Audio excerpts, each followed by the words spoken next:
A good coach or a bad coach can really be the ultimate difference maker when it comes to making or breaking a hockey player. I think this video is super important as to which coach you need to choose. So really make sure that you keep these tips in mind here that we're gonna give you to make sure you choose the right coaches moving forward in your careers, because it's gonna have a massive impact. So definitely stick around and keep watching. What's going on, guys? For those of you who don't know me, my name is Braden Pearl and I'm the founder of Advancement Hockey Advising, where we help countless elite hockey players move on to the various levels in their careers. So really important, if you're gonna take one thing from this video, is this tip here: do your research, okay? Do your research on every single team that you go and play for, every single coach, the staff in the organization. Make sure you ask around, you ask players that used to play there. It's so easy nowadays with social media to reach out to players to get their take on it.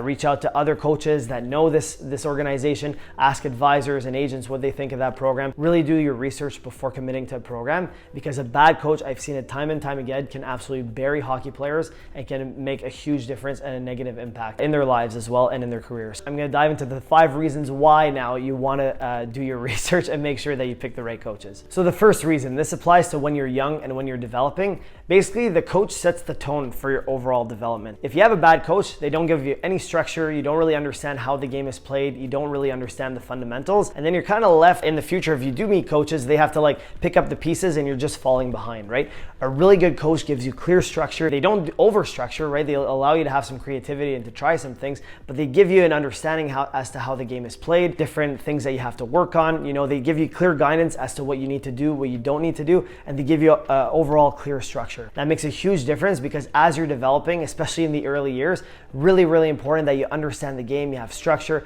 and all these things. So when you get to the future teams at more advanced levels, the fundamentals are in place. However you can do it as a parent to get your kid on a team with a really good coach when they're young, super, super important. All right, so second reason, a coach has a huge impact on confidence. It can be either a confidence builder or a confidence killer. It's pretty easy to identify the difference, especially if you ask around, but basically, are these coaches just absolutely harassing their players? Are they yelling at them all the time, all that stuff? Those are signs of a coach being a bit more negative. The ones that are really positive, they tell you the truth, they don't sugarcoat it, they give you honest feedback, but in a way that you can hear, right? They build you up, they have your best interests in mind, right? They're trying to build you up, they're trying to give you feedback so you improve. Those are the coaches that you want to seek out. It's getting better. I think it's getting a lot less old school out there in hockey, but there are still some coaches that absolutely destroy kids' confidences. All right, third point here, third reason, it involves communication. Really good coaches, great communicators, tied to the second point here, but they basically deliver their feedback honestly in a way that's packaged that you're actually going to receive it, right? They won't sugarcoat the truth, they're going to tell you, but they do it in a way to actually help you get better. Bad coaches, they'll be very vague. They're not really going to give you feedback. I've had actually quite a few junior coaches and college coaches where I ask them for feedback. I say, hey, what do I need to do to get better? Clearly, I understand I'm not in the lineup right now because I'm not good enough. What should I work on specifically? And they just say, no, just keep doing what you're doing. Well, clearly that's not a good answer, because at that point, I'd be in the lineup. You want a coach that actually gives you honest feedback,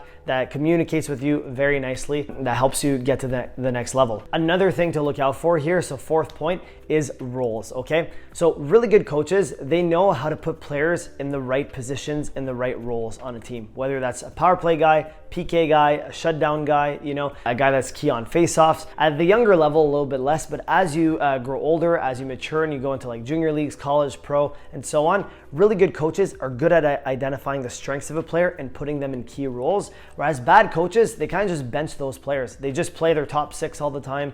They don't really utilize their players in the bottom 6. They don't put the players in the right positions. They don't mix and match the players well for the lines to succeed, right? They're kind of all over the place. It makes a huge difference on development, because if you're a guy that's a really good PK guy, but the coach is just benching you, or he's putting you on the power play for you to fail, you know, that's not the ideal scenario. A really good coach will know exactly where to put you, and it's going to help in your development overall and how to market yourself as a player so you can advance to the further levels. The last point that I want to mention here is culture. Really great coaches, they have a huge emphasis on culture. The winning teams that I've been a part of, really, like in North Bay, for example, really winning team, New Jersey Hitmen when I was playing for them, really winning team. The culture is just different. The standards are set really high and they expect everybody to follow suit within those standards. That's what winning coaches and winning teams do. Bad coaches and losing teams basically sulk all the time. They have a culture of complaining. They have a culture of complacency. You know, the standards are really low. I've seen it time and time again. I'm not going to name the teams that I was on